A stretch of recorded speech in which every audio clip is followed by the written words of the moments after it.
Hello दोस्तों, welcome back to my channel सफलता का रास्ता। अगर आप एसबीआई फोकस्ड इक्विटी फंड को समझना चाहते हैं तो वीडियो को एंड तक जरूर देखें। और अगर आपको मेरी वीडियो थोड़ी सी भी अच्छी लगती है, थोड़ी सी भी अच्छी लग रही है, तो प्लीज़ इसे लाइक ज़रूर कर दें। आपका एक लाइक मुझे मोटिवेट करता है नेक्स्ट वीडियो बनाने के लिए, तो प्लीज़ लाइक ज़रूर कर दीजिएगा।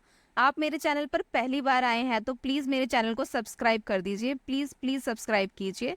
Let's begin. SBI focused equity fund 11 अक्टूबर 2004 को लॉन्च हुआ था। यह एक ओपन एंडेड फंड है। आप इसमें कभी भी पैसे इन्वेस्ट कर सकते हैं और कभी भी एग्जिट कर सकते हैं।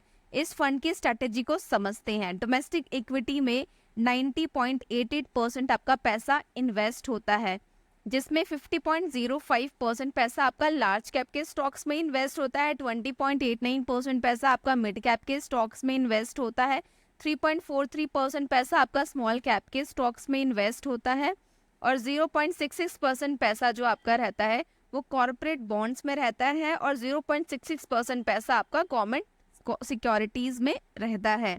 इस फंड में एग्रेसिव इन्वेस्टर को इन्वेस्ट करना चाहिए। देखिए, अगर आप बहुत ज़्यादा ही ऐसे इन्वेस्टर है जिसे रिस्क लेना अच्छा नहीं लगता, तो आपके लिए म्यूचुअल फंड बिल्कुल भी नहीं है। इसमें रिस्क तो रहेगा ही, लेकिन अगर हमारे पास पैसे एटलीस्ट 3 साल से ऊपर के लिए हैं जो हम मार्केट में छोड़ सकते हैं, तो नाना करते हुए हमारी रिटर्न्स एफडी से बेटर बन ही जाती हैं। और हमें रिस्क लेना ही चाहिए। अगर हमें लाइफ में आगे बढ़ना है तो हमें रिस्क तो लेना ही पड़ेगा। But it's totally up to you, आपको क्या करना है, एफडी करनी है, म्यूचुअल फंड करना है, आपको खुद डिसाइड करना है, ठीक है। क्योंकि मेजर पैसा इक्विटी में इन्वेस्टेड है। इस फंड का AUM साइज 29,921 करोड़ का है, जो टाइम टू टाइम चेंज होता रहता है, क्योंकि कुछ लोग पैसे इन्वेस्ट करते हैं फिर तो कुछ विड्रॉल भी करते हैं, तो AUM साइज में चेंजेस होते रहते हैं। इस फंड में इन्वेस्टेड मनी अगर आप 1 साल से पहले निकालते हैं तो आपको 1% का एग्जिट लोड लगेगा, जो आपके प्रिंसिपल पर भी लगता है। जो फंड की करंट वैल्यू होगी पूरे अमाउंट पर आपको एग्जिट लोड लगेगा। और अगर वही पैसा आप 1 साल के बाद निकालते हैं तो आपको कोई भी एग्जिट लोड नहीं लगेगा। इस फंड का एक्सपेंस रेशो 0.7% है। इस फंड की लास्ट 3 ईयर्स की रिटर्न जो CAGR रिटर्न है वो 20.45% है और सिंस इंसेप्शन 15.38% है। चलिए अब समझते हैं कि हम अपनी वेल्थ 1 करोड़ कैसे जनरेट कर सकते हैं।